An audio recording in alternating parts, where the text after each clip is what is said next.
Supreme court ने कौमी assembly के 3 हलकों में दोबारा गिनती से मुताल्लिक फैसला सुना दिया। चीफ जस्टिस काजी फाइज ईसा की सरबराही में 3 रुकनी बेंच ने फैसला सुनाया। कौमी असम्बली के हल्के 154 लोधरा, NA 81 गुजरांवाला और NA 79 का फैसला सुना दिया गया है। आपको आगाह करते चले, सुप्रीम कोर्ट ने कौमी असम्बली के 3 हलकों में दोबारा गिनती से मुताल्लिक फैसला सुना दिया। सुप्रीम कोर्ट ने इलेक्शन कमीशन का फैसला बहाल कर दिया है। चीफ जस्टिस काजी फाइज ईसा की सरबराही में 3 रुकनी बेंच ने फैसला सुनाया। कौमी असम्बली के हल्के NA 154 लोधरा, NA 81 गुजरांवाला और NA 79 गुजरांवाला के लिए दोबारा गिनती की दरखास्त दायर की गई थी। सुप्रीम कोर्ट ने कौमी असम्बली के 3 हलकों में दोबारा गिनती से मुतालिक फैसला सुना दिया है। सुप्रीम कोर्ट ने इलेक्शन कमीशन का फैसला बहाल कर दिया है। सुप्रीम कोर्ट ने फैसला 1-2 से सुनाया है। चीफ जस्टिस काजी फाइज ईसा की सरबराही में 3 रुकनी बेंच ने फैसला सुनाया। कौमी असम्बली के हल्के NA 154 लोधरा, NA 81 गुजरांवाला और NA 79 गुजरांवाला के लिए दोबारा गिनती की दरखास्त दायर की गई थी। आपको आगाह करते चलें, सुप्रीम कोर्ट ने इलेक्शन कमीशन का फैसला बहाल करते हुए 3 हलकों में दोबारा गिनती का फैसला सुना दिया है। सुप्रीम कोर्ट ने इलेक्शन कमीशन का फैसला बहाल कर दिया है। सुप्रीम कोर्ट ने फैसला 2-1 से सुनाया है। चीफ जस्टिस काजी फाइज ईसा की सरबराही में 3 रुकनी बेंच ने फैसला सुनाया। सुप्रीम कोर्ट ने 2-1 से लाहौर हाई कोर्ट का फैसला कलअदम करार दे दिया। कौमी असम्बली के हल्के NA 154 लोधरा, NA 81 गुजरांवाला और NA 79 गुजरांवाला के लिए दोबारा गिनती की दरखास्त दायर की थी। आपको आगाह करते चलें, सुप्रीम कोर्ट ने इलेक्शन कमीशन का फैसला बहाल कर दिया है। सुप्रीम कोर्ट ने कौमी असम्बली के 3 हलकों में दोबारा गिनती से मुताल्लिक फैसला सुना दिया। सुप्रीम कोर्ट ने इलेक्शन कमीशन का फैसला बहाल कर दिया है। सुप्रीम कोर्ट ने फैसला 2-1 से सुनाया है। चीफ जस्टिस काजी फाइज ईसा की सरबराही में 3 रुकनी बेंच ने फैसला सुनाया। सुप्रीम कोर्ट ने 2-1 से लाहौर हाई कोर्ट का फैसला कलअदम करार दे दिया है। कौमी असम्बली के हल्के NA 154 लोधरा, NA 81 गुजरांवाला और NA 79 गुजरांवाला के लिए दोबारा गिनती की दरखास्त दायर की गई थी। इसी हवाले से हमारे साथ नुमाइंदा हम न्यूज़ एहसन वाहिद मौजूद हैं। जी एहसन, आगाह कीजिएगा इस फैसले के मुतालिक से। जी बिल्कुल, सुप्रीम कोर्ट ने इलेक्शन कमीशन का फैसला बहाल कर दिया गया है, जिसके बाद अब मुस्लिम लीग नून के 3 उम्मीदवार हैं, जिनमें लोधरा से हल्का NA 154 से अब्दुल रहमान कांजू है। इसके अलावा गुजरांवाला के हल्का NA 181 से अब्दुल, अगर हम हल्का NA 181 देखें तो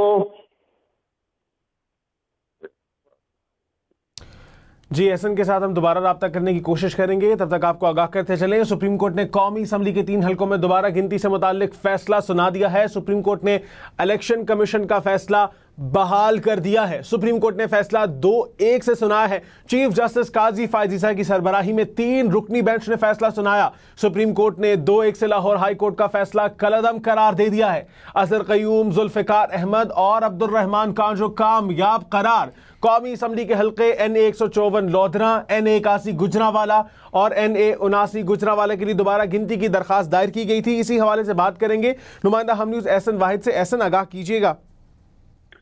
जी बिल्कुल, सुप्रीम कोर्ट ने 2-1 से फैसला सुना दिया है और इलेक्शन कमीशन का फैसला बहाल कर दिया है, जबकि लाहौर हाई कोर्ट का फैसला जो है उसको कलअदम करार दे दिया है। इस हवाले से अगर हम देखें तो मुस्लिम लीग नून के 3 उम्मीदवार हैं जो कि इस हवाले से कामयाब हो गए हैं। हल्का NA 154 से अब्दुल रहमान कांजू हैं। इस हवाले से गुजरांवाला के हल्का NA 181 से अजहर क्यूम नारा है, जबकि जुल्फिकार अहमद है हल्का NA 79 से।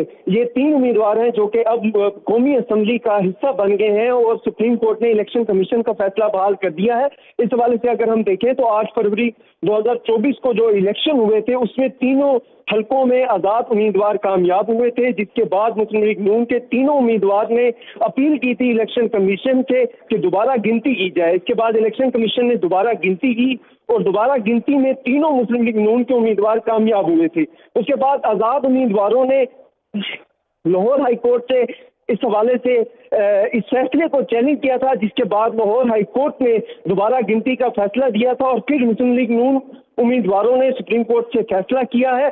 सुप्रीम कोर्ट में ये फैसला चैलेंज किया था, जिसके बाद आज सुप्रीम कोर्ट ने इलेक्शन कमीशन के फैसले को दोबारा बहाल कर दिया गया है, जिसके बाद अब मुस्लिम लीग नून के तीनों उम्मीदवार कौमी असम्बली का हिस्सा बन गए हैं। जी अच्छा एहसन, थोड़ा केस के हवाले से हमें तफसीली तौर पे आगाह कीजिएगा कि केस किस तरह से शुरू हुआ और पहले ये सीटें किसको मिली और फिर बाद में ये फैसला किसकी तरफ से चैलेंज किया गया था।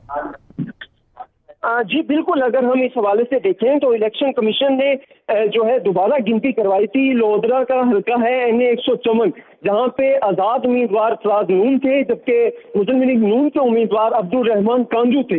वहां पर फराज नून कामयाब हुए थे, आजाद उम्मीदवार थे। इसके बाद फिर अब्दुल रहमान कांजू ने इलेक्शन कमीशन में दोबारा गिनती की दरखास्त की थी, जिसके बाद इलेक्शन कमीशन ने दोबारा गिनती की और उस दोबारा गिनती में अब्दुल रहमान कांजू कामयाब हुए थे। उसके बाद फिर आजाद उम्मीदवार ने लाहौर हाई कोर्ट में इस हवाले से चैलेंज किया था इलेक्शन कमीशन के दोबारा गिनती को। उसके बाद लाहौर हाई कोर्ट ने कहा था कि दोबारा गिनती की जाए, और फिर मुस्लिम लीग नून के उम्मीदवार अब्दुल रहमान कांजू ने सुप्रीम कोर्ट में लाहौर हाई कोर्ट के फैसले को चैलेंज किया, और आज सुप्रीम कोर्ट ने दोबारा इलेक्शन कमीशन का फैसला बहाल कर दिया है, जिसके बाद अब अब्दुल रहमान कांजू जो है वो कौमी असम्बली का हिस्सा बन गए हैं। जी ऐसा ये बताइएगा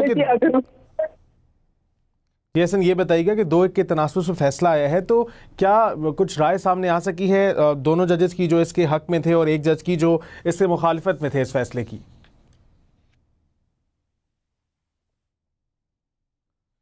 ऐसे रवायत से हम रब्ता करने की कोशिश करेंगे। हम आपको बताते चलें, सुप्रीम कोर्ट ने लाहौर हाई कोर्ट का फैसला कलअदम करार देते हुए इलेक्शन कमीशन के फैसले को बहाल कर दिया है। आपको आगाह करते चले, सुप्रीम कोर्ट ने इलेक्शन कमीशन का फैसला बहाल कर दिया है।